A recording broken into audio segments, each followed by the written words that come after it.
Hello மக்களே, எல்லாரும் எப்படி இருக்கீங்க? நம்ம இந்த வீடியோவில் ஃப்ரம் சீரீஸில் எபிசோட் 8 தான் பார்க்க போகிறோம். இதுக்கு முன்னாடி பார்த்தீங்கன்னா சீசன் 1 அண்ட் சீசன் 2ல் 7 எபிசோட்ஸும் போட்டிருக்கோம். அந்த எபிசோட்ஸ் எல்லாம் பார்க்க வந்தீங்கன்னா மேலே லிங்க் தந்திருக்கேன், செக் பண்ணி பாருங்கள். பார்த்துட்டு எப்படி இருந்தது அப்படின்றத கமெண்டில் சொல்லிட்டு போங்க. இப்போ டைம் வேஸ்ட் பண்ணாமல் நம்ம சீசன் 2ல் 8th எபிசோடை பார்க்க ஆரம்பிச்சிடலாம். 8th எபிசோடோட ஆரம்பத்திலே 7th எபிசோடோட எண்டிங்கில் இருந்து தான் ஆரம்பிக்கிறாங்க. அதாவது இந்த எல்ஜின் பையனை ஏதோ ஒரு மான்ஸ்டர் அவன் ஒரு பாத் டப்பில் படுத்துட்டு இருக்கும்போது தண்ணிக்குள்ளே போட்டு அமுத்துற மாதிரி நம்மளுக்கு காட்டிட்டு அப்படியே முடிச்சிருப்பாங்க 7th எபிசோடில். அதை காட்டுறாங்க. அதை காட்டிட்டு அடுத்த சீனை நம்ம டெப்யூட்டி ஷெரீஃப் தான் காட்டுறாங்க. டெப்யூட்டி ஷெரீஃப் வீட்டுக்கு போயிருப்பார். அங்கே நம்ம அம்மா குக் பண்ணிகிட்டு இருப்பாங்க. அப்போ நம்ம ஷெரீஃப் போய் கேட்குறாரு, என்னாச்சு மற்றவங்களெல்லாம் காணும் அப்படின்ற மாதிரி கேட்கும்போது எல்லாம் தூங்கிட்டு இருக்கிறாங்க, ஆனால் அவங்க எந்திரிக்கும் போது அவங்களுக்கு பசியாக இருக்குமில்ல, அதனால நான் இப்போ சாப்பாடு செஞ்சுட்டுருக்கிறேன் அப்படின்ற மாதிரி நம்ம அம்மா சொல்கிறாங்க. இதை கேட்டதுன்னா நம்ம டெப்யூட்டி ஷெரீஃபும் அங்கே நின்றுட்டுருக்கிறாரு. அந்த சமயத்தில் நம்ம டெப்யூட்டி ஷெரீஃப் பக்கத்தில் ஒரு டெலிஃபோன் ஒன்று இருக்குது, பிளாக் டெலிஃபோன். அந்த டெலிஃபோன் ஆனது ரிங் ஆக ஆரம்பிக்குது. இதை கேட்டதோடனே ரெண்டு பேருமே ஷாக் ஆகி பார்க்குறாங்க. அதே சமயம் பார்த்திங்கன்னா நம்ம டெப்யூட்டி ஷெரீஃபை அந்த ஃபோன் எடுக்க போகிறாரு. நம்ம அம்மாவும் அந்த ஃபோன் எடுத்து பேசு அப்படின்ற மாதிரி சொல்கிறாங்க. இவரும் எடுக்கிறாரு. எடுத்து காதில் வச்சதோடனே இந்த மாதிரி ஒரு சாங் ஒன்று அங்கே ப்ளே ஆகுது. அதாவது ஒரு இங்கிலீஷ் சாங் ஒன்று ப்ளே ஆகுது. நீங்கள் ஃப்ரீயாக இருக்க முடியாது, நாங்கள் உங்களை பிடிக்க போகிறோம் அப்படின்ற மாதிரி ஒரு சாங் ஒன்று இங்கிலீஷில் ப்ளே ஆகுது. அந்த சாங்கை நம்ம டெப்யூட்டி ஷெரீஃப் கேட்டுக்கிறாரு. அப்படி கேட்டுட்டு அந்த டெலிஃபோன் அங்கே வச்சிடறாரு. வச்சதோடனே பார்த்தீங்கன்னா நம்ம அம்மா குக் பண்ணுறதுக்காக ஒரு பாத்திரத்தில் ஒரு சில ஐட்டங்களை போட்டிருப்பாங்க. அந்த பாத்திரம் பார்த்தீங்கன்னா ரொம்பவே சூடாகி ஒரு மாதிரி அந்த பாத்திரத்தில் ஏதோ ஒன்று இருக்கிற மாதிரி நம்மளுக்கு காட்டுறாங்க. இவரும் நம்ம டெப்யூட்டி ஷெரீஃபும் என்னதான் அது அப்படின்ற மாதிரி பக்கத்தில் போய் பார்க்கும்போது அந்த பாத்திரத்தில் ஃபுல்லாக ஒரே கருப்பாம்பூச்சியாக இருக்குது. அது வெந்துட்டு இருக்குது. இவர் பக்கத்தில் போன சமயத்தில் ஒரு கருப்பாம்பூச்சி பார்த்தீங்கன்னா இவர் கையிலே பட்டுருது. அப்படி பட்டதுனால அந்த சூடு தாங்க முடியாமல் அதை தட்டி விட்டுறாரு. தட்டி விட்டு கொஞ்ச நேரத்திலே பார்த்தீங்கன்னா நம்ம அம்மா நம்ம டெப்யூட்டி ஷெரீஃபை எழுப்பிடுறாங்க. இவர் இவ்வளோ நேரம் கண்டுட்டு இருந்தது எல்லாமே பார்த்தீங்கன்னா ஒரு கனவாக இருக்கும். நம்ம அம்மா இவரை கனவுலேருந்து எழுப்புறதுக்கு அப்புறம் கேட்குறாங்க, என்னாச்சு, எதுக்காக நீ கனவுல உளறிட்டு இருக்கிற அப்படின்னு மாதிரி கேட்கும்போது இல்லை ஒன்றும் இல்லை, ஒரு கெட்ட கனவு அப்படின்ற மாதிரி சொல்லி நம்ம டெப்யூட்டி ஷெரீஃப் சமாளிச்சிடறாரு. சமாளிச்சதுக்கு அப்புறம் இவர் கையை பார்க்குறாரு. கையில் இன்னும் பெயின் இருக்குது. என்னடா அது அப்படின்ற மாதிரி பார்க்கும்போது அந்த இடத்துல பார்த்தீங்கன்னா செவந்திருக்கு. அதாவது ஒரு கருப்பாம்பூச்சி பட்டுச்சுல இதுக்கு முன்னாடி, அந்த இடம் செவந்திருக்குது. அதாவது கடவுள நடந்த சம்பவம் இவருக்கு உண்மையாகவே அஃபெக்ட் ஆகிருக்குது. இந்த சீனை நம்மளுக்கு இப்படியே காட்டிட்டு இந்த எபிசோடோட டைட்டிலை போட்டு இந்த எபிசோடானது ஆரம்பிக்குது. டைட்டில் முடிஞ்சதோடனே நம்மளுக்கு யாரை காட்டுறாங்கன்னா நம்ம ஹீரோவையும் இந்த மொட்டை பையனும் தான் காட்டுறாங்க. போன எபிசோடில் இந்த மொட்டை பையன் ட்ரோன் வச்சிருக்கனால நம்ம ஹீரோக்கு ஒரு ஐடியா வந்திருக்கும். அந்த ட்ரோன் மூலியமா இந்த இடத்த சுற்றி பார்க்கலாம் அப்படின்ற மாதிரி ஒரு ஐடியா வந்ததுனால அவனை கூப்பிட்டு இவரோட ஆர்விக்கு போய் ஒரு சில திங்ஸ் எல்லாம் எடுக்க போயிருப்பாரு. அதே மாதிரி அந்த திங்ஸ் எல்லாம் எடுத்துட்டு இந்த டைம் பார்த்தீங்கன்னா அந்த ட்ரோனோட அட்டாச் பண்ணி மேலே பறக்க விட்டு இங்கே என்னதான் இருக்குது அப்படின்ற மாதிரி பார்க்கலாம் அப்படின்ற மாதிரி இவரை ஐடியா பண்ணி அந்த ட்ரோனை மேலே பறக்க விடுறாங்க. ஆனால் அப்படி பறக்க விடும்போது இவங்க நினைக்கிறத விடவே அந்த ட்ரோன் ரொம்பவே கம்மி ஹைட்டில் பறக்கும். இதனால நம்ம ஹீரோ புரிஞ்சுக்கிறாரு ஒன்றுமே பண்ண முடியாது அப்படின்ட்டு. அதனால அந்த ட்ரோனை கீழே இறக்கிடுறாங்க. இறக்குனதுக்கு அப்புறம் இந்த மொட்டையன் பேச ஆரம்பிக்கிறான். அதாவது இவன் என்ன சொல்ல வர்றான்னா நம்ம ஹீரோ கிட்ட, நீங்கள் இங்கே ரொம்ப நாள் ஆச்சல, இந்த இடத்த பற்றி உங்களுக்கு ஓரளவுக்கு நல்லாவே தெரியும், இந்த இடத்துல இருக்கிற ரூல்ஸ் எல்லாம் யார் போட்டது அப்படின்ற மாதிரி இந்த மொட்டை பையன் கேட்கும்போது அதெல்லாம் பார்த்தீங்கன்னா இந்த பாய்டு அண்டு நம்ம பெரியம்மா அப்புறம் ஃபாதர் கேட்ரி அப்படின்ற மாதிரி சொல்கிறாங்க. யார் அந்த ஃபாதர் கேட்ரி அப்படின்ற மாதிரி சொல்லும்போது அவர் இங்கே ஒரு சர்ச் வச்சுருந்தாரு. இந்த சர்ச்சை வச்சு நடத்திட்டு இருந்தார். அவர் இப்போ உயிரோடு இல்லை, ஒரு மாஸ்டர் அவரை கொன்றுச்சு அப்படின்னு மாதிரி நம்ம ஹீரோ சொல்கிறாரு. இப்படி சொன்னதுக்கப்புறம் நம்ம மட்டும் என்ன கேட்குறாங்கன்னா, அதை நீங்கள் பார்த்தீங்களா அப்படின்னு மாதிரி கேட்கும்போது, இல்லை நான் பார்க்கல, ஆனால் ஷெரீஃப் சொன்னார் அவரோட ஸ்டேஷனில் தான் இது நடந்தது அப்படின்னு சொல்லும்போது இந்த மொட்டை என்ன சொல்ல வரானா, இங்கே பாருங்கள், நம்ம எதுவுமே பார்க்கல, இந்த மாஸ்டர்ஸ் எல்லாம் உண்மையாக எங்கேருந்து வருதுன்றதுன்னு நம்மளுக்கு தெரியாது. அது மட்டும் இல்லாமல் இந்த இடத்த விட்டு வெளியே போகிறதுக்கு ஒரே வழி என்னென்னா இந்த மாஸ்டரை ஃபாலோ பண்ணுறது மூலயமா நம்ம இந்த இடத்த விட்டு வெளியே போகிறதுக்கான வாய்ப்புகள் இருக்குது. அதனால நம்ம பார்த்தீங்கன்னா இந்த ரூல்ஸ் எல்லாம் ஃபாலோ பண்ணாமல் நமக்கு தனியாக ஒரு வழியை க்ரியேட் பண்ணி இங்கேருந்து வெளியே போகிறதுக்கான வழியை தேடுவோம் அப்படின்ற மாதிரி இந்த மொட்டையும் சொல்கிறான். இதெல்லாம் சொல்லிட்டு இருக்கும்போது நம்ம ஹீரோவும் கேட்குறாரு. கேட்டிருக்கும்போது மறுபடியும் இந்த மொட்டை என்ன சொல்கிறான்னா, உங்களுக்கு நல்லாவே தெரியும் உங்கள் பையனான ஈத்தனை கொல்றதுக்கு சாரா ட்ரை பண்ணா. அந்த இப்படி சாரா ட்ரை பண்ணுறதுக்கு என்ன காரணமாக இருந்ததுன்னா இந்த இடம் தான் காரணமாக இருந்தது. அவளை புஷ் பண்ணி இது எல்லாத்தையுமே பண்ண வச்சாங்க. நீங்கள் எப்படி சொல்கிறீங்க, வேர்ல்டு வார் 2ல் நிறைய எக்ஸ்பெரிமெண்ட் பண்ணாங்க. அந்த எக்ஸ்பெரிமெண்ட்டில் இதுவும் ஒன்றா இருக்கும் அப்படின்ற மாதிரி நீங்கள் நினச்சிங்களே, அதே மாதிரி பார்த்தீங்கன்னா சாராவை யார் தூண்டான்றது நம்மளுக்கு தெரியாது.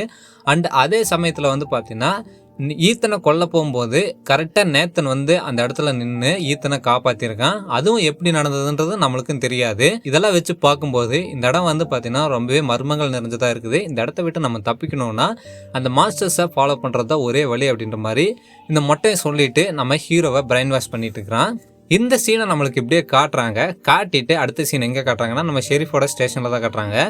இங்கே வந்து சாரா வந்து நம்ம ஷெரீஃப் கிட்ட பேச வரா. பேச வந்ததுன்னா சாரா என்ன சொல்கிறான்னா, நான் இங்கிருந்து போகிறேன், திரும்பவும் காட்டுக்குள்ளேயே போகிறேன், ஒரு டென்ட்டு, டாலிஸ்மேன் கல் எல்லாத்தையும் எடுத்துகிட்டு போய் இந்த டவுனை விட்டு தப்பிக்கிறதுக்கு ஏதாவது வழி இருக்கா அப்படின்றத நான் ட்ரை பண்ணி பார்க்க போகிறேன் அப்படின்னு மாதிரி நம்ம ஷெரீஃப் கிட்ட சாரா சொல்கிறா. அப்படி சொல்லும்போது நம்ம ஷெரீஃப் என்ன சொல்கிறாருன்னா, நீ எங்கே போகிற, இந்த காட்டுக்குள்ளெல்லாம் திரும்ப போய் அந்த வழியெல்லாம் கண்டுபிடிக்க முடியாது, நீ போகாத இங்கே இரு அப்படின்னு மாதிரி சொல்லும்போது நம்ம சாரா என்ன சொல்கிறான்னா, நான் அதெல்லாம் முடியாது, நான் இங்கே இருந்தால் நான் தனியாக தான் இருக்கேன், அது மட்டும் இல்லாமல் என்னால் எந்த ஒரு யூஸும் இல்லை, நான் இப்போ உயிரோடு இருக்கிறதுக்கு ஏதோ ஒரு பிரோஜனம் இருக்கணும்ல, அதனால் நான் இதை போய் பண்ணுற மூலியமா திரும்ப நம்மளுக்கு ஏதோ ஒரு ஆன்சர் கிடைக்கலாம், இல்லை ஏதோ ஒரு க்ளூவாவது கிடைக்கலாமல்ல அப்படின்னு மாதிரி சொல்லும்போது, இதெல்லாம் எதுக்கு நீ ட்ரை பண்ணுற, இப்போதைக்கு நம்ம நல்லா தானே இருக்கோம் அப்படின்னு மாதிரி நம்ம ஷெரீஃப் சொல்கிறாரு. அப்போ சாரா என்ன சொல்கிறான்னா, இங்கே நிறைய ப்ராப்ளம் இருக்குது, அந்த ப்ராப்ளம் எல்லாம் வச்சுட்டு இங்கே ரொம்ப நாள் நம்மளால் சர்வே பண்ண முடியாது அப்படின்னு மாதிரி சாரா சொல்லும்போது நம்ம ஷெரீஃப் என்ன சொல்கிறாருன்னா, சரி ஓகே, நீ சொல்கிறதெல்லாம் ஓகே தான், நம்ம வேணால் அந்த ப்ராப்ளத்தை ஃபிக்ஸ் பண்ணலாம், அதை ஃபிக்ஸ் பண்ணி சரி பண்ணலாம், அதுக்கப்புறம் வந்து பார்த்தீங்கன்னா ஒரு வழியை நம்ம தேடி கண்டுபிடிக்கலாம் அப்படின்னு மாதிரி சொல்லி சாராவை சமாதானப்படுத்துகிறாரு நம்ம ஷெரீஃப். அடுத்த சீனே நம்மளுக்கு யாரை காட்டுறாங்கன்னா, இந்த குடிகாரனும் நம்ம ஹீரோயினும் தான் காட்டுறாங்க. இவங்க 2 பேருமே அந்த குகைக்கு தான் போயிருப்பாங்க. அதாவது நம்ம ஹீரோயின் ஒரு டனல் விட்டு வெளியே வந்தாங்களே, அந்த டனலுக்கு நம்ம ஹீரோயின் இந்த குடிகாரனை கூட்டிகிட்டு போயிருப்பாங்க அந்த சிம்பிளை காட்டுறதுக்காக. அப்படி கூட்டிகிட்டு போயிருக்கும்போது இவங்க 2 பேருமே அந்த டனலை விட்டு வெளியே தான் நின்றுட்டு இருக்கிறாங்க. வெளியே நின்றுட்டு இருக்கும்போது நம்ம ஹீரோயின் சொல்கிறாங்க, இந்த டனலில் தான் வந்து நீ பார்த்த அந்த சிம்பிளை நான் பார்த்தேன், அது மட்டும் இல்லாமல் அந்த குழந்தைகளையும் நான் இங்கே தான் முதல்ல பார்த்தேன் அப்படின்ற மாதிரி நம்ம ஹீரோயின் சொல்கிறாங்க. இந்த குடிகாரன் வந்து அந்த டனலை பார்க்குறான். பார்த்துட்டு என்ன சொல்கிறான்னா, உனக்கு இந்த டனலுக்கும் ஒரு கனெக்ஷன் இருக்குது, இந்த டனலை வச்சு நம்ம இன்னும் நிறைய தெரிஞ்சுக்கலாம், அதாவது நீ வந்து இந்த டனலுக்குள்ளே போனது நம்மளுக்கு நல்லது தான், ஏன்னா இதை வச்சு நம்ம நிறைய தெரிஞ்சுக்கலாம் அப்படின்னு மாதிரி சொல்லும்போது, நீ எப்படி சொல்கிற இதெல்லாம் அப்படின்னு மாதிரி நம்ம ஹீரோயின் கேட்குறாங்க. அப்போ வந்து இவ ஒரு தியரி ஒன்று சொல்கிறான். அதாவது பட்டர்ஃப்ளை வந்து பார்த்திங்கன்னா ஜப்பானில் நிறைய பறக்க ஆரம்பிச்சிச்சு ஒரு காலகட்டத்தில். அப்படி நிறைய பறக்க ஆரம்பிக்கும் போது எல்லா மக்களும் அதை பார்த்து ரசித்தாங்க. அதே சமயம் வந்து பார்த்தீங்கன்னா அவங்களுக்கு என்ன நடக்குது அப்படின்றது புரியல. இந்த நிகழ்வு நடந்து கொஞ்ச நாள்லேயே ஒரு பெரிய சுனாமி ஒன்று ஜப்பானை தாக்குச்சு. அந்த நிகழ்வு நடக்கும்போது தான் இவங்களுக்கு புரிய வந்தது, இந்த 2 இன்சிடென்ட்டுக்கும் கனெக்ஷன் இருந்திருக்கு, இதை வச்சு நம்ம கொஞ்சம் ஜாக்கிரதையாக இருந்திருக்கலாம் அப்படின்ற மாதிரி அதுக்கப்புறம் தான் புரிய வந்தது. அதே மாதிரி வந்து பார்த்தீங்கன்னா உனக்கு ஆக்சிடென்ட் நடந்து இந்த டனலுக்குள்ளே போனதையும் இந்த டனலை விட்டு வெளியே வரும்போது நீ அந்த சிம்பிளை பார்த்ததுக்கும் ஏதோ ஒரு கனெக்ஷன் இருந்திருக்கு அப்படின்ற மாதிரி இந்த குடிகாரன் சொல்லிட்டு இருக்கிறான். அப்படி சொல்லிட்டு இருக்கும்போது திடீர்னு வந்து பார்த்தீங்கன்னா இவன் ஒரு மாதிரி பேச ஆரம்பிப்பானா, அதாவது oh my God motherfucker அப்படின்ற மாதிரி அவனையும் திட்ட ஆரம்பிக்கிறான். அப்போ நம்ம ஹீரோயின் கேட்குறாங்க, ஏன் என்னாச்சு அப்படின்னு மாதிரி கேட்கும்போது, விக்டர் வந்து உங்க கூட தானே இருந்தான்னு சொன்னேன் அப்படின்ற மாதிரி இந்த குடிகாரன் கேட்குறான். ஆமாம், என் கூட தான் இருந்தான், அவனும் நானும் தான் இந்த டனலை விட்டு வெளியே வந்தேன் அப்படின்னு மாதிரி ஹீரோயின் சொல்லும்போது, இவன் என்ன சொல்கிறான்னா, நான் அவங்ககிட்ட கேட்டிருக்கேன் இந்த சிம்பிளை பற்றி ஏற்கனவே சொல்லு உனக்கு தெரிஞ்சதெல்லாம் அப்படின்ற மாதிரி கேட்கும்போது, அவன் இந்த டனலை பற்றி என்கிட்ட சொல்லவே இல்லை, அவன் என்கிட்ட இருந்து மறைச்சிருக்கா அப்படின்ற மாதிரி இந்த குடிகாரன் ரொம்பவே கோபமாக இருக்கிறான். இதை நம்மளுக்கு காட்டுறாங்க. காட்டிட்டு அடுத்த சீனை நம்ம ஹீரோயினை வீட்டை தான் காட்டுறாங்க. ஹீரோயின் வீட்டில் இந்த விக்டர் வந்து கதவை தட்டுறான். அப்படி கதவை தட்டும்போது ஜூலி வந்து ஓப்பன் பண்ணிட்டு என்னாச்சு என்ன வேணும் அப்படின்னு மாதிரி கேட்கும்போது, நான் ஈத்தனை பார்க்கணும் அப்படின்னு மாதிரி இந்த விக்டரும் சொல்கிறான். அப்புறம் ஈத்தனை கூப்பிட்றாங்க. ஈத்தனும் கீழே வந்து பார்க்குறான். அப்படி வரும்போது நம்ம விக்டர் என்ன பண்ணியிருப்பானா, குளிர்காலம் வரப்போகுது, இந்த கோட் என்னோடது, இதை நீ வச்சுக்கோ அப்படின்ற மாதிரி ஒரு கோட் எடுத்து தர்றான். அந்த கோட்டையே நம்ம ஈத்தன் வாங்கி போட்டுக்கிறான். இப்படி போட்டதுக்கப்புறம் நம்ம ஈத்தன் என்ன பண்ணுறான்னா, இந்த உனக்காக நான் ஒன்று வச்சிருக்கேன் அப்படின்ற மாதிரி சொல்லிட்டு இவனை வரைஞ்ச அதில் ஈத்தன் அப்படின்ற மாதிரி பேர் எழுதி ஒரு ஷீட்டை வந்து நம்ம விக்டர் கிட்ட கொடுக்குறான். அப்படி கொடுக்கும்போது நம்ம விக்டர் வந்து அதை வாங்க மாட்டேங்கிறான். இப்படி வாங்காதப்ப நம்ம ஈத்தன் என்ன பண்ணுறான்னா, நான் கொடுத்தது நீ வாங்கலை, அதனால் இந்த உன்னோட கோட் நீயே வச்சுக்கோ, இது வாங்கலின்னா அப்படின்னு மாதிரி சொல்லும்போது நம்ம விக்டருக்கு வேறு வழி இல்லாமல் அந்த டிராயிங்கை வாங்கிக்கிறான். வாங்கினதுக்கப்புறம் இதெல்லாம் எதுக்கு அப்படின்னு மாதிரி நம்ம விக்டர் கேட்கும்போது ஈத்தன் என்ன சொல்கிறான்னா, ஒரு வேளை எனக்கு ஏதாவது ஒன்று ஆயிடுச்சுன்னா நீ ஞாபகம் வச்சுக்கிறதுக்கு இந்த டிராயிங் உதவும் அப்படின்னு மாதிரி சொல்லும்போது, இப்படியெல்லாம் பேசாத அப்படின்ற மாதிரி விக்டர் தடுக்கிறான். இப்படி சொன்னதோடனே நம்ம ஜூலி என்ன பண்ணுறான்னா, நம்ம இங்கேருந்து வெளியே போகலாம் வாங்க அப்படின்னு மாதிரி சொல்லிட்டு நம்ம ஈத்தனை கூப்பிடும்போது, நம்ம ஈத்தன் வந்து விக்டரை கூப்பிட்றான், நீயும் வரையா அப்படின்னு மாதிரி கூப்பிடும்போது, சரி வா போகலாம் அப்படின்னு மாதிரி இவங்க எல்லாருமே கிளம்புறாங்க. அடுத்த சீனில் நம்மளுக்கு யாரை காட்டுறாங்கன்னா, திரும்ப இந்த குடிகாரனையும் நம்ம ஹீரோயின் தான் காட்டுறாங்க. இவங்க 2 பேருமே எங்கே போயிருப்பாங்கன்னா டைனர் போயிருப்பாங்க. அங்கே தான் விக்டர் இருந்திருப்பான். டைனர் போனதோடனே இந்த குடிகாரன் கத்த ஆரம்பிச்சிடறான். இங்கே பாரு விக்டர், நம்ம 2 பேரும் ஒரு டீல் போட்டோம், அதே மாதிரி நான் சொன்னதை செஞ்சா அதே மாதிரி நீ சொன்னதை செஞ்சுருக்கணும்ல, அந்த சிம்பிளை பற்றி நான் கேட்கும்போது நீ ஏன் சொல்ல அப்படின்ற மாதிரி கோவமாக கத்த ஆரம்பிச்சிடறான். இப்படி கத்த ஆரம்பிச்சதுன்னா நம்ம விக்டர் என்ன பண்ணுறான்னா, காதை புத்திட்டு அங்கேருந்து கிளம்புறேன் அப்படின்ற மாதிரி சொல்லிட்டு டைனர் விட்டு வெளியே கிளம்புறான். இவனும் பின்னாடியே போகிறான்.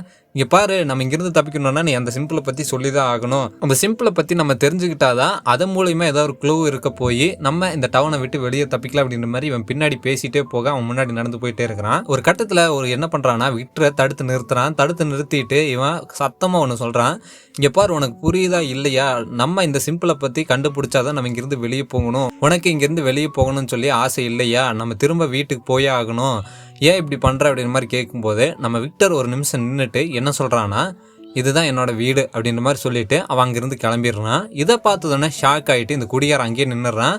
அதே சமயம் நம்ம ஹீரோயினும் இவங்க பின்னாடி தான் வந்திருப்பாங்க. இவங்க என்ன பண்ணுறாங்கன்னா, நம்ம ஹீரோயின் இந்த குடிகாரங்கிட்ட வந்து பேசுகிறாங்க, ஒரு 10 நிமிஷம் உன்னால் அமைதியாக இருக்க முடியாதாடா பைத்தியக்காரா அப்படின்ற மாதிரி சொல்லிட்டு விக்டர் பின்னாடி நம்ம ஹீரோயின் போக ஆரம்பிச்சிடறாங்க. விக்டர் ஒரு நிமிஷம் இல்லை அப்படின்ற மாதிரி சொல்லிட்டு இவங்க பின்னாடி போக ஆரம்பிச்சிடுறாங்க. இதை காட்டிட்டு திரும்ப நம்மளுக்கு சர்ச்சை தான் காட்டுறாங்க. சர்ச்சில் வந்து நம்ம சாரா உட்காந்துக்கிறா. அந்த சமயத்தில் நம்ம ஹீரோவும் இந்த மொட்டையனும் அங்கே வர்றாங்க. வந்துட்டு இவங்க ஒரு சில கொஸ்டின்ஸை கேட்க ஆரம்பிச்சிடுறாங்க. நாங்கள் வந்து ஒரு சில கொஸ்டின்ஸை உங்ககிட்ட கேட்போம், அதை வந்து நீ சொல்லணும் அப்படின்னு மாதிரி சொல்லிட்டு, நீ எங்கேருந்து வந்த அப்படின்னு மாதிரி கேட்கும்போது அவளும் சொல்கிறா, நாங்கள் வந்து பென்சில்வேனியாவிலேருந்து கிளம்பி வீட்டுக்கு போகலாம் அப்படின்னு மாதிரி வந்துட்டு இருந்தோம் அப்படின்னு மாதிரி நம்ம சாரா சொன்னதோடனே இவரும் வந்து புரிஞ்சுக்கிறாரு. புரிஞ்சுக்கிட்டு அடுத்த ஒரு கேள்வி கேட்க வர்றதுக்குள்ளே நம்ம பெரியம்மா வந்து அங்கே உள்ளே வந்துடுறாங்க. உள்ளே வந்ததோடனே நீங்கள் 2 பேரும் இங்கே என்ன பண்ணுறீங்க அப்படின்னு மாதிரி கேட்கும்போது நாங்கள் ஒன்றும் பண்ணல அப்படின்னு மாதிரி நம்ம ஹீரோ பதில் சொல்கிறாரு. அதே சமயம் நம்ம பெரியம்மா வந்து என்ன சொல்கிறாங்கன்னா, சாரா இந்தா உனக்கு ஷெரீஃப் வந்து ஒரு சில ட்ரெஸ்ஸஸ் கொடுக்க சொன்னார், இந்த ட்ரெஸ்ஸஸ் வந்து நீ வச்சுப்பீல அப்படின்னு மாதிரி கேட்கும்போது ஆமாம் அப்படின்னு மாதிரி சாராவும் சொல்கிறான். இப்படி வந்து ட்ரெஸ்ஸை கொடுத்துட்டு நம்ம பெரியம்மா என்ன பண்ணுறாங்கன்னா, நீங்கள் 2 பேரும் முதல்ல வெளியே போங்க அப்படின்னு மாதிரி தாட்டுறாங்க. அந்த சமயத்தில் அந்த மொட்டை என்ன பண்ணுறான்னா, நீ யார் முதல்ல, நீ சொல்கிறத நாங்கள் எதுக்கு கேட்கணும், நீயே ஒரு டோல் பூத் ஆப்ரேட்டரு, அப்படி இருக்கும்போது நீ என்ன இங்கே பெரிய தலையா, இல்லை உனக்கு எதாவது பவர் இருக்கா, நாங்கள் எதுக்கு ஒன்று நீ சொல்கிறதெல்லாம் கேட்கணும் அப்படின்ற மாதிரி இந்த மொட்டையை வந்து பார்த்தீங்கன்னா கோவப்பட்டு முன்னாடி வர ஆரம்பிச்சிடறான். அந்த சமயத்தில் நம்ம ஹீரோ என்ன பண்ணுறாருன்னா, இவனை தடுத்துட்டு வெளியே கூட்டிகிட்டு போகிறாரு. இல்லை நாங்கள் சும்மா தான் வந்தோம், எங்களுக்கு வேறு எந்த பிரச்சனையும் இல்லை, நாங்கள் கிளம்புறோம் அப்படின்ற மாதிரி நம்ம ஹீரோ வந்து இந்த மொட்டையனை வெளியே கூப்பிட்டு போயிடுறாரு. இந்த மொட்டையனும் கோவத்தில் வெளியே போயிட்டு இருக்கிறான். அப்போ நம்ம ஹீரோ வந்து பேசுகிறாரு, இங்கே பாரு, உனக்கு நல்லாவே தெரியும் சாராக்கு ஒன்றுமே தெரிலன்ட்டு. ஏன்னா அவளோட பிரதரை பற்றி கேட்கும்போது அவள் வந்து பார்த்தீங்கன்னா ஷாக் ஆகி நின்னப்போ நம்மளுக்கு தெரிஞ்சு போச்சு அவளுக்கு ஒன்றுமே தெரியாது அப்படின்ற மாதிரி. இப்படி இருக்கும்போது நம்ம ஏன் சாராவை தொல்லை பண்ணணும், நம்ம வேணா இன்றைக்கி நைட் என்ன பண்ணலான்னா வெளியே இருக்கலாம், வீட்டுக்குள்ளே போகாமல், அதாவது உன்னோட பஸ் இருக்குல்ல பஸ்லேயே இருக்கலாம், அந்த பஸ்ஸில் இருந்துட்டு இந்த மாஸ்டர்ஸ் எல்லாம் எங்கேருந்து வருது என்ன பண்ணுது அப்படின்றத நம்ம செக் பண்ணலாம், அப்படி இல்லைன்னா நம்ம என்னோட ஆர்வி இருக்குல்ல அந்த ஆர்விக்குள்ளே ஒளிஞ்சிக்கலாம் அப்படின்ற மாதிரி நம்ம ஹீரோ ஒரு ஐடியாவை கொடுக்குறாரு. இதை கேட்டு அந்த முட்டைனும் வந்து பார்த்தீங்கன்னா கன்வென்ஷன் ஆகி சரி ஓகே பார்க்கலாம் அப்படின்ற மாதிரி ஒரு முடிவு எடுக்கிறாங்க. இதை நம்மளுக்கு காட்டிட்டு நம்ம ஹீரோ எங்கே வராருன்னா திரும்பவும் இந்த டைனருக்கு தான் வராரு. டைனருக்கு வந்ததுக்கப்புறம் நம்ம ஜூலி ஈத்தன் சொல்லிட்டு எல்லாருமே இருக்கிறாங்க. ஆனால் நம்ம ஹீரோயின் இல்லாதனால நம்ம ஹீரோயின் எங்கே அப்படின்ற மாதிரி கேட்கும்போது நம்ம ஜூலி என்ன சொல்கிறான்னா, ஹீரோயினும் குடிகாரனும் வந்தாங்க, அப்போ வந்து இந்த குடிகாரன் விக்டர் கிட்ட சத்தம் போட்டதுனால விக்டர் இங்கேருந்து கிளம்பிட்டான், அவன் முன்னாடியே நம்ம அம்மாவும் காலனி ஹவுஸுக்கு போயிருக்காங்க அப்படின்ற மாதிரி இந்த ஜூலி பொண்ணு சொல்லிடுறா. அப்படி சொன்னதுக்கப்புறம் நம்ம ஹீரோ எடுத்துருக்கிற முடிவை ஜூலி பொண்ணுக்கிட்ட நம்ம ஹீரோ சொல்கிறாரு, இது வந்து நீ உன்னோட அம்மாவை பார்த்தீங்கன்னா சொல்லிடு, நான் இன்னைக்கு வெளியே தான் இருக்க போகிறேன், நீங்கள் பத்திரமா உங்கள் வீட்டுக்குள்ளே இருந்துக்குங்க அப்படின்னு மாதிரி நம்ம ஹீரோ சொல்கிறாரு. நம்ம ஜூலியோ பயப்படுறா. இருந்தாலும் நம்ம ஹீரோ என்ன சொல்கிறாருன்னா, எனக்கு ஒன்றும் ஆகாது, நீ பயப்படாத, இதை மட்டும் நீ உங்கள் அம்மா கிட்ட சொல்லிடு அப்படின்னு மாதிரி நம்ம ஹீரோ சொல்கிறாரு. அடுத்த சீனை நம்ம ஷெரீஃபை தான் கட்டுறாங்க. நம்ம ஷெரீஃப் என்ன பண்ணியிருப்பாருன்னா காலனி ஹவுஸ்க்கு போயிருப்பாரு. காலனி ஹவுஸ்க்கு போயிட்டு அவரோட பையனை பார்த்துட்டு அதே சமயம் வந்து இந்த எல்ஜின் பையனுக்கு நடந்ததை நம்ம பெரியம்மா சொல்கிறாங்க. இந்த மாதிரி இந்த எல்ஜின் பையனுக்கு நடந்தது, அது மட்டும் இல்லாமல் சாரா இங்கே இருக்கிறதுனால எல்லாருமே பயப்படுறாங்க அப்படின்னு மாதிரி பேசிகிட்டு இருக்கும்போது இதெல்லாம் கேட்டதானே ஷெரீஃப் வந்து எல்லாத்தையும் நான் பார்த்துக்கிறேன், இப்போ இந்த எல்ஜின் பையன் எங்கே இருக்கா அப்படின்னு மாதிரி சொல்லு அப்படின்னு மாதிரி கேட்டுட்டு எல்ஜின் பையனை பார்க்க போகிறாரு. பார்க்க போனதானே அவனும் நடந்ததெல்லாம் சொல்கிறான். இந்த மாதிரி நான் கனவுல இருக்கும்போது ஒரு பாட்டப்பில் நான் படுத்து தூங்கிட்டு இருக்கும்போது ஏதோ ஒன்று வந்து பார்த்தீங்கன்னா என்னை தண்ணிக்குள்ளே அமுத்துச்சு, அது வந்து பார்த்தீங்கன்னா ஒரு கனவாக இருக்குன்னு தான் நான் நினச்சேன் முதல்ல, ஆனால் அது கனவில்லை அப்படின்றத அப்புறம் தான் நான் புரிஞ்சுக்கிட்டேன், இதெல்லாம் வந்து பார்த்தீங்கன்னா எனக்கு நடந்துட்டுருக்கு அப்படின்னு மாதிரி இந்த எல்ஜின் பையன் சொல்கிறான். சொன்னதுக்கப்புறம் நம்ம ஷெரீஃபும் வந்து சரி ஓகே, அந்த ஹாஸ்பிட்டலில் நடந்தது நீ யார்கிட்டையுமே சொல்லலை அப்படின்னு மாதிரி நம்ம ஷெரீஃப் கேட்குறாரு. இல்லை நான் யார்கிட்டையுமே சொல்லலை அப்படின்ற மாதிரி நம்ம எல்ஜின் பையனும் சொல்கிறான். சொன்னதுக்கப்புறம் நம்ம ஷெரீஃப் என்ன பண்ணுறாருன்னா, இங்கே பாரு, அந்த மாஸ்டரோட உடம்புலேருந்து இந்த லிக்விடை நம்ம எடுத்தோம், இந்த லிக்விடை வந்து நம்மளுக்கு யூஸ் ஆகும் அப்படின்ற மாதிரி நம்ம ஷெரீஃப் காட்டுறாரு. இதை காட்டுறதுனா இந்த எல்ஜின் பையன் என்ன பண்ணுறான்னா, இது வந்து ஒரு பாய்சன் மாதிரி யூஸ் ஆகுமா, இந்த மாஸ்டர்ஸை கொல்லுமா அப்படின்ற மாதிரி இந்த எல்ஜின் பையன் கேட்குறான். எங்களுக்கு தெரியல, இருந்தாலும் நம்ம இதை ட்ரை பண்ணி பார்க்கலாம் அப்படின்ற மாதிரி நம்ம ஷெரீஃப்னு சொல்கிறாரு. இந்த சீனை நம்மளுக்கு இப்படியே காட்டுறாங்க, இவங்க பேசிகிட்டு இருக்கிறது காட்டிட்டு அடுத்த சீனை நம்மளுக்கு நம்ம விக்டரையும் ஹீரோயினும் தான் காட்டுறாங்க. விக்டர் என்ன பண்ணிட்டு இருப்பானா, ஒரு ஃப்ளாஷ்பேக் ஒன்று யோசிச்சு பார்த்துருப்பான். அப்படி இருக்கும்போது இவன் சின்ன வயசாக இருக்கும்போது அவங்க அம்மா வந்து இவனை ஒரு அண்டர் கிரவுண்டில், அதாவது இந்த ஊருக்கு வெளியே ஒரு அண்டர் கிரவுண்ட் இருக்கும் பார்த்தீங்களா, அந்த அண்டர் கிரவுண்டில் விட்டுட்டு நீ என்ன நடந்தாலும் இந்த அண்டர் கிரவுண்டை விட்டு வெளியே வரக்கூடாது, இங்கேயே அப்படின்ற மாதிரி சொல்லிட்டு அவங்க மட்டும் போயிருப்பாங்க. இதை வந்து இவன் நினச்சி பார்த்துட்டு இருக்கும்போது யாரோ கதவு தட்டுற மாதிரி இருக்குது. இவனை வந்து கதவை ஓப்பன் பண்ணி பார்க்குறான். அங்கே வந்து நம்ம ஹீரோயின் இருக்காங்க. ஹீரோயின் வந்து உங்ககிட்ட ஒரு 5 நிமிஷம் பேசலாமா அப்படின்னு மாதிரி கேட்டுட்டு உள்ளே வராங்க. உள்ளே வந்ததுக்கப்புறம் நம்ம விக்டர்கிட்ட பேச ஆரம்பிக்கிறாங்க. விக்டருக்கோ பேசுறதுக்கு மனமே இல்லை, இருந்தாலும் அவன் உட்காந்து பேச ஆரம்பிக்கிறான். இங்கே பாரு, நீ அந்த சிம்பிளை வந்து பார்த்ததை ஏன் ஜேட் கிட்ட சொல்லலை, அதாவது நம்ம குடிகாரங்கிட்ட சொல்லலை அப்படின்ற மாதிரி நம்ம ஹீரோயின் கேட்குறாங்க. கேட்டதோடனே இவன் என்ன சொல்கிறான்னா, அது நல்லதில்லை, நம்ம வந்து ஆன்சரை தேட தேட இந்த இடமானது மாறிட்டே இருக்கும், அது வந்து அவனுக்கு நல்லதில்லை நம்மளுக்கும் நல்லதில்லை அப்படின்ற மாதிரி விக்டர் சொல்கிறான். ஏன் இப்படி பண்ணுற, நம்ம வந்து அந்த ஆன்சரை கண்டுபிடிச்சிட்டோன்னா இங்கேருந்து வெளியே போயிடலாமல்ல அப்படின்னு மாதிரி நம்ம ஹீரோயின் சொல்லும்போது, இல்லை உங்களுக்கு புரியல, நம்ம எந்த அளவுக்கு ஆன்சரை தேடி இந்த இடத்த புஷ் பண்ணுறோமோ அந்த அளவுக்கு வந்து பார்த்தீங்கன்னா இந்த இடமானது ரியாக்ட் பண்ணும், அதனால தான் நான் அவங்ககிட்ட சொல்லலை அப்படின்னு மாதிரி நம்ம விக்டர் சொல்கிறான். சரி ஓகே, இப்போ சொல்லு, அந்த சிம்பிளை வந்து நீ பார்த்தியல, அது எங்கே இருந்தது, எதுக்காக இருந்தது அப்படின்றதெல்லாம் உனக்கு தெரியுமா, அது மட்டும் இல்லாமல் நீ ரொம்ப நாளாக இங்கே இருக்கிற, இந்த இடத்த விட்டு வெளியே போகிறதுக்கான வழி ஏதாவது இருக்குது அப்படின்னு மாதிரி நம்ம ஹீரோயின் கேட்கும்போது விக்டர் என்ன சொல்கிறாங்கன்னா, இந்த இடத்த விட்டு வெளியே போகிறதுக்கான வழி வந்து எங்கள் அம்மாவுக்கு தெரியும்னு சொன்னாங்க. அம்மா வந்து இறந்து போகிறதுக்கு முன்னாடி நாள் வந்து இந்த விஷயத்தை என்கிட்ட சொன்னாங்க. சொல்லிவிட்டு அவங்க என்ன பண்ணாங்கன்னா, என்ன ஒரு சப்பேல விட்டுட்டு அவங்க இங்கேயே இரு, நான் வந்துடுறேன் அப்படின்னு மாதிரி சொல்லிட்டு வெளியே போனாங்க. அதுக்கப்புறம் வரவே இல்லை அப்படின்னு மாதிரி நம்ம விக்டர் வந்து ஹீரோயின் கிட்ட சொல்கிறாங்க. சொன்னதுக்கப்புறம் நம்ம ஹீரோயினும் கேட்குறாங்க, சரி உங்கள் அம்மா என்ன சொன்னாங்கன்றது உனக்கு ஞாபகம் இருக்குது அப்படின்னு மாதிரி கேட்கும்போது, எனக்கு ஞாபகம் இல்லை, ஆனால் அது வந்து என்னால் ஞாபகப்படுத்திக்க முடியும் அப்படின்னு மாதிரி நம்ம விக்டர் சொல்லும்போது, அது எப்படி உன்னால் ஞாபகப்படுத்திக்க முடியும், நீ ஏதாவது எங்காவது எழுதி வச்சிருக்கேன் அப்படின்னு மாதிரி நம்ம ஹீரோயின் கேட்கும்போது, இல்லை நான் வரைஞ்சி வச்சுருக்கேன், ஒரு சில பிக்சர்ஸ் வந்து நான் வரைஞ்சி வச்சுருக்கேன், அந்த பிக்சர்ஸை பார்க்கும்போது எங்கள் அம்மா என்ன சொன்னாங்கிறது எனக்கு கரெக்டாக ஞாபகம் வரும் அப்படின்ற மாதிரி விக்டர் சொல்கிறான். இது இப்படி சொன்னதோடனே இங்கே இருக்கிற பிக்சர்ஸா நான் எடுக்கிட்டா அப்படின்ற மாதிரி ஹீரோயின் கேட்குறாங்க. இல்லை, அந்த பிக்சர்ஸை நான் இங்கே வைக்கல, அது ஒரு வேறு இடத்துல இருக்குது, அங்கே போனால் தான் என்னால் ஞாபகப்படுத்தி பார்க்க முடியும் அப்படின்ற மாதிரி விக்டர் சொல்லும்போது, அந்த பிக்சர்ஸ் எங்கே வச்சுன்றது உனக்கு ஞாபகம் இருக்குது அப்படின்ற மாதிரி நம்ம ஹீரோயின் மறுபடியும் கேட்குறாங்க. இப்படி கேட்டதோடனே நம்ம விக்டர் என்ன சொல்கிறான்னா, எனக்கு ஞாபகம் இருக்குது அப்படின்னு மாதிரி சொல்கிறான். இதை வந்து இவங்க இப்படி பேசிட்டு இருக்கிறத நம்மளுக்கு காட்டிட்டு இந்த சீனை அப்படியே கட் பண்ணுறாங்க. அடுத்த சீனை நம்மளுக்கு எங்கே காட்டுறாங்கன்னா, நம்ம டெப்டி ஷெரீஃபோட வீட்டை தான் காட்டுறாங்க. அங்கே வந்து நம்ம ஷெரீஃப் போயிருப்பாரு. போயிட்டு கதவை தட்டும்போது நம்ம டெப்டி ஷெரீஃப் வந்து கதவை ஓப்பன் பண்ணுறாரு. ஓப்பன் பண்ணிவிட்டு நம்ம ஷெரீஃப் வந்து பேச ஆரம்பிக்கிறாரு. அப்படி பேச ஆரம்பிக்கும் போது முதல்ல வந்து பார்த்தீங்கன்னா நம்ம டெப்டி ஷெரீஃபோட கையில் இருக்கிற அந்த காயத்தை தான் பார்க்குறாரு. என்னாச்சு அப்படின்னு மாதிரி கேட்கும்போது நம்ம டெப்டி ஷெரீஃப் ஒன்றும் இல்லை அதை விடுங்க, நீங்கள் என்ன சொல்ல வந்தீங்களோ அதை சொல்லுங்கள் அப்படின்னு மாதிரி நம்ம டெப்டி ஷெரீஃப் சொன்னதுக்கப்புறம் நம்ம ஷெரீஃப் வந்து சொல்கிறாரு, நம்ம இங்கே பாரு, நம்ம இந்த மாதிரி ஒரு லிக்விடை கண்டுபிடிச்சோம்ல, இந்த லிக்விடை வந்து நம்ம சில்வர் புல்லட்டில் இன்சைட் பண்ணி அதை வச்சு இந்த மான்ஸ்டர்ஸ் வந்து ஒரு கம்மியான ரேஞ்சிலேருந்து சுட்டு பார்ப்போம், என்ன ஆகுது அப்படின்ற மாதிரி பார்க்கலாம் அப்படின்னு மாதிரி நம்ம ஷெரீஃப் சொல்கிறாரு. இப்படி சொன்னதோடனே சரி ஓகே ட்ரை பண்ணி பார்க்கலாம் அப்படின்ற மாதிரி நம்ம டெப்டி ஷெரீஃப்னு சொல்கிறாரு. இப்படி இவங்க 2 பேருமே பேசிட்டு அடுத்த சீனை எங்கே போகிறாங்கன்னா ஹாஸ்பிட்டலில் தான் போகிறாங்க. ஹாஸ்பிட்டல் போகும்போது நம்ம டாக்டர் என்ன பண்ணிட்டு இருப்பாங்கன்னா, இந்த நர்ஸை வந்து பிடிச்சிட்டு உட்காந்துருப்பாங்க. ஏன்னா நர்ஸு வந்து ஒரு குளிர்ஜுரம் வந்த மாதிரி ஒரு நடுங்கிட்டே உட்காந்துக்கிறாங்க. இதை பார்த்தோன்னா 2 பேரும் என்னாச்சு அப்படின்ற மாதிரி கேட்கும்போது நர்ஸு சொல்கிறாங்க, கீழே அந்த பேஸ்மெண்ட்லேருந்து ஒரு சவுண்டு வருது அந்த மாஸ்டர் இருக்கிற இடத்துல, அது என்னாச்சுன்னு தெரியல, ஒரு மாதிரி சவுண்டு வரதுனால நாங்கள் பயமாக இருக்கிறோம் அப்படின்ற மாதிரி இந்த நர்ஸு சொல்லும்போது இவங்க 2 பேருமே போய் பார்க்குறாங்க. அதாவது நம்ம ஷெரீஃபும் டெப்டி ஷெரீஃபும் அந்த பேஸ்மெண்ட்டுக்கு போகிறாங்க. போயிட்டு 2 பேருமே கன் எடுத்துக்கிறாங்க. இங்கே பாரு கெனி, நீ வந்து என் பின்னாடி இரு, நான் முன்னாடி போய் பார்க்குறேன் அப்படின்ற மாதிரி நம்ம ஷெரீஃப் வந்து முன்னாடி போய் அந்த டோரை ஓப்பன் பண்ணுறாரு. ஓப்பன் பண்ணி பார்க்கும்போது அந்த பாடியானது மூடி வச்சுருக்காங்க ஒரு வெள்ளை துணியை போட்டு. நம்ம ஷெரீஃபும் மெதுவாக நடந்து போகிறாரு அந்த பாடி கிட்ட. போயிட்டு அந்த துணியை விளக்கிட்டு பார்க்குறாரு. விளக்கிட்டு பார்த்ததோடனே இந்த மாதிரி கருப்பாம்பூச்சிகள் நிறையா அந்த இடத்த சுற்றி பறந்துட்டு இருக்குது அந்த பாடியிலிருந்து. இதை வந்து எல்லாருமே பார்க்குறாங்க. பார்த்துட்டு இவங்க 2 பேருமே மேலே வந்துடுறாங்க. மேலே வந்து பேச ஆரம்பிக்கிறாங்க நம்ம நர்ஸு கூடயும் இந்த டாக்டர் கூடயும். அப்படி பேச ஆரம்பிக்கும் போது எல்லாருமே என்ன சொல்கிறாங்கன்னா, இந்த மாதிரி ரொம்ப பயமாக இருக்குது எங்களுக்கு இந்த பாடி இருக்கிறதுனால, இது என்ன பண்ணலாம் அப்படின்னு மாதிரி கேட்டுருக்கும்போது நம்ம இப்படி இந்த மாதிரி தான் நடந்துட்டு இருக்குது, இந்த பாடி இருக்கிறதுனால எங்களால் தூங்கவே முடியல, கெட்ட கெட்ட கனவு வருது அப்படின்ற மாதிரி இந்த நர்ஸு சொல்லும்போது நம்ம டெப்டி ஷெரீஃப் உடனே சொல்ல ஆரம்பிச்சிடறாரு, ஆமாம் எனக்கு இப்படி தான் ஆச்சு, நான் கனவுல வந்து பார்த்தீங்கன்னா என்ன ஒரு கருப்பாம்பூச்சி, சூடான கருப்பாம்பூச்சி வந்து என்னோட கை மேலே விழுந்துச்சு, அதில் ஏற்பட்ட காயம் தான் இது, இந்த காயம் வந்து போகவே மாட்டேங்குது, கனவுல ஏற்பட்ட காயம் எனக்கு உண்மையாகவே நிஜமான என்னோட உடம்புல வந்து ஆயிருக்கு அப்படின்னு மாதிரி சொல்லும்போது இந்த நர்ஸ் வந்து ஷாக் ஆயிடுறாங்க. எனது கனவுல நடக்கிறதெல்லாம் உண்மையாகவே நம்மளுக்கு நடக்குதா, ஐயோ ரொம்ப மோசமாச்சு அப்படின்ற மாதிரி சொல்லிட்டு இவங்க வந்து ஒரு இடத்துல உட்காந்துட்டு அழுக ஆரம்பிச்சிடுறாங்க.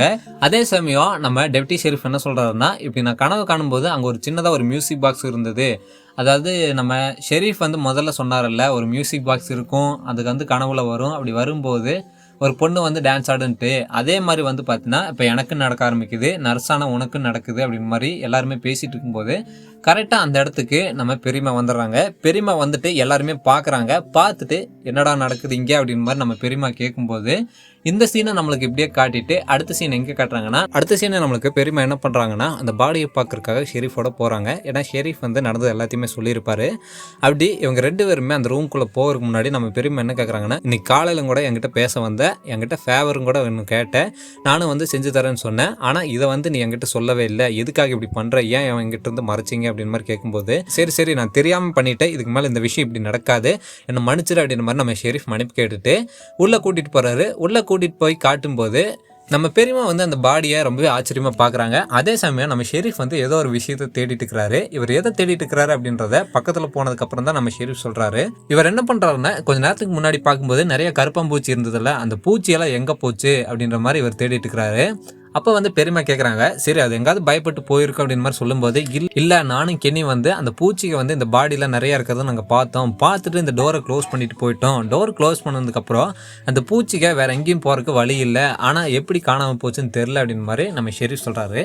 இதெல்லாம் கேட்டதோடனே நம்ம பெரியம்மா என்ன சொல்கிறாங்கன்னா, நம்ம உடனே இந்த பாடியை எரிச்சாகணும், அதை உடனே பண்ணுங்க அப்படின்ற மாதிரி நம்ம பெரியம்மாவும் சொல்கிறாங்க. இப்படி சொன்னதுக்கப்புறம் இவங்க என்ன பண்ணுறாங்கன்னா, அந்த பாடியை தூக்கிட்டு ஒரு துணியில் சுற்றிட்டு வெளியே எடுத்துகிட்டு வராங்க. இப்படி வெளியே எடுத்துகிட்டு வரும்போது இவங்க எல்லாருமே அந்த பாடியை வெளியே எடுத்துகிட்டு வரதை நம்ம மட்டும் என்ன பண்ணுறான்னா, ஒரு ஓரமாக ஒளிஞ்சு நின்று பார்த்துட்டு இருக்கிறான். இது எல்லாத்தையுமே இவன் இப்படி பார்த்துட்டு இருக்கிறத நம்மளுக்கு காட்டிட்டு திரும்பவும் நம்ம ஹீரோயினையும் விக்டரையும் தான் காட்டுறாங்க. இவங்க எங்கே போயிருப்பாங்கன்னா, நிறைய காருக போட்டு வச்சுருப்பாங்களா, அதாவது விக்டர் வந்து ஒரு இடத்துக்கு குடிகாரனை கூட்டிகிட்டு போயிருப்பானல்ல இதுக்கு முன்னாடி எபிசோட்ஸில், அந்த இடத்துக்கு விக்டர் கூட்டிகிட்டு போகிறான். கூட்டிகிட்டு போய் இவன் வந்த காரில் வந்து பார்த்தீங்கன்னா அந்த டிராயிங்ஸ் எல்லாம் போட்டு வச்சுருக்கான். அந்த டிராயிங்ஸ் எல்லாம் எடுத்து பார்க்குறான். அப்படி பார்க்கும்போது இவனுக்கு எல்லாமே திரும்பவும் ஞாபகம் வருது. இவங்க அம்மா வந்து அந்த அண்டர் கிரவுண்டில் இவனை இருக்க சொல்லிட்டு போனதும், அப்படி போகிறதுக்கு முன்னாடி இவன் மட்டும் அந்த அண்டர் கிரவுண்டில் இல்லை, இவனுக்கு ஒரு தங்கச்சி இருந்ததும் அவனுக்கு ஞாபகம் வருது. இப்படி ஞாபகம் வந்ததுன்னா அவன் கதறி அழுக ஆரம்பிக்கிறான். எலாய்ஸ் அப்படின்னு சொல்லிட்டு இவனுக்கு ஒரு தங்கச்சி இருந்திருக்கும், ஆனால் அந்த தங்கச்சியே அவன் மொத்தமாக மறந்துருப்பான். அந்த டிராயிங்கை பார்க்கும்போது தான் இவனுக்கு ஒரு தங்கச்சி இருந்தது ஞாபகம் வருது. இப்படி தங்கச்சி இருக்கிறத ஞாபகம் வந்ததுக்கப்புறம் தான் தங்கச்சியை பாதுகாக்காமல் விட்டுட்டுனே அப்படின்ற மாதிரி சொல்லிட்டு அழுக ஆரம்பிக்கிறான். அதே சமயம் நம்ம ஹீரோயினும் அவனை சமாதானப்படுத்துனதுக்கப்புறம் என்ன கேட்குறாங்கன்னா, சரி ஓகே எனக்கு நைட் என்னாச்சு அப்படின்னு மாதிரி கேட்கும்போது இவங்க அம்மா என்ன சொல்லியிருப்பாங்கன்னா, இவங்க 2 பேர்த்தையுமே உள்ளே இருக்க வச்சுட்டு, இங்கே பாரு நீ தான் உன்னோட தங்கச்சியை பார்த்துக்கணும், இன்றைக்கி நைட் யாருமே வெளியே வராதிங்க, நீங்கள் இங்கேயே இருங்க அப்படின்னு மாதிரி சொல்லிவிட்டு அவங்க வெளியே போயிருப்பாங்க. ஆனால் விக்டரோட தங்கச்சி என்ன பண்ணியிருப்பான்னா, அம்மாவை பிரிஞ்சுட்டு இருக்க முடியாதனால அம்மா பின்னாடியே இந்த தங்கச்சி ஓடி போயிருப்பான். ஆனால் விக்டர் மட்டும் அதே இடத்துல இருந்திருப்பா. இதுதான் அன்றைக்கி நடந்திருக்கும். இதை வந்து விக்டர் சொல்கிறான். இது இப்படி சொல்லிட்டு இருக்கும்போது இதெல்லாம் நம்ம ஹீரோயின் கேட்குற மாதிரி காட்டுறாங்க. அடுத்த சீனை நம்மளுக்கு எங்கே காட்டுறாங்கன்னா, இந்த மொட்டையை தான் காட்டுறாங்க. மொட்டையை என்ன பண்ணுறாங்கன்னா, பெரியம்மாவை பார்க்கறதுக்கு போயிருப்பான். பெரியம்மா காலனி ஹவுஸுக்கு போகிறதுக்கு முன்னாடி இந்த மொட்டையை போய் பேச ஆரம்பிக்கிறான். இங்கே பாருங்கள், நான் ஒரு சில விஷயங்களை உங்ககிட்ட பேசணும், அன்றைக்கி அப்படி பேசுனது தப்புதான் அப்படின்ற மாதிரி இவன் ரொம்ப அன்பாக பேச ஆரம்பிக்கிறான். இவன் இப்படி பேசுறது நம்மளுக்கு காட்டிட்டு திரும்பவும் நம்மளுக்கு ஷெரீஃப் தான் காட்டுறாங்க. ஷெரீஃப் என்ன பண்ணுறாருன்னா, அந்த பாடி எரிச்சதுக்கப்புறம் இவர்கிட்ட இருக்கிற வண்டியை எடுத்துகிட்டு போய் ஷெரீஃப் ஸ்டேஷனில் நிறுத்தலாம் அப்படின்ற மாதிரி அந்த வண்டியை தள்ளிட்டு ஊருக்குள்ளே போயிட்டுருப்பாரு. அப்படி போயிட்டு இருக்கும்போது திடீர்னு வந்து பார்த்தீங்கன்னா ஒரு சவுண்ட் ஒன்று, ஒருத்தன் கத்திட்டே வெளியே ஓடி வரான், கையிலெல்லாம் ரத்தமாக இருக்குது. இதை பார்த்தோன்னே எல்லாருமே ஷாக் ஆகிட்டு என்ன ஆச்சு அப்படின்ற மாதிரி கேட்குறாங்க. அந்த சமயத்தில் இந்த மாதிரி ஒரு சவுண்ட் ஒன்று கேட்குது. அதாவது இந்த பக்ஸ் இருக்கும் பார்த்தீங்களா, கொஞ்ச நேரத்துக்கு முன்னாடி கருப்பாம்பூச்சியை பார்த்தோம்ல, அந்த கருப்பாம்பூச்சியோட சவுண்ட் ஆனது ரொம்பவே அதிகமாக கேட்குற மாதிரி நம்மளுக்கு காட்டுறாங்க. இப்படி காட்டிட்டு அடுத்த சீனை நம்மளுக்கு எங்கே காட்டுறாங்கன்னா, நம்ம ஹீரோவோட ஆர்வி கிட்ட தான் காட்டுறாங்க. நம்ம ஹீரோட ஆர்வி கிட்ட நம்ம பெரியம்மாவோட வேன் நிற்குது. இதை பார்த்தோன்னா நம்ம ஹீரோ என்ன பண்ணுறாருன்னா, இங்கே என்ன இந்த வேன் நிற்கிது அப்படின்ற மாதிரி சொல்லிட்டு கொஞ்சம் உள்ளே போய் பார்க்குறாரு காட்டுக்குள்ளே. அப்படி போய் பார்க்கும்போது நம்ம பெரியம்மாவை அங்கே கட்டி போட்டு வச்சுருக்காங்க. யாருன்னு பார்த்தா இந்த மொட்டையும் தான் கட்டி போட்டு வச்சுருக்காங்க நம்ம பெரியம்மாவை. இதை பார்த்தோன்னே நம்ம ஹீரோ வந்து ஷாக் ஆகுறாரு. இப்படி ஷாக் ஆகுறது நம்மளுக்கு காட்டிட்டு இந்த எபிசோடை அப்படியே முடிக்கிறாங்க.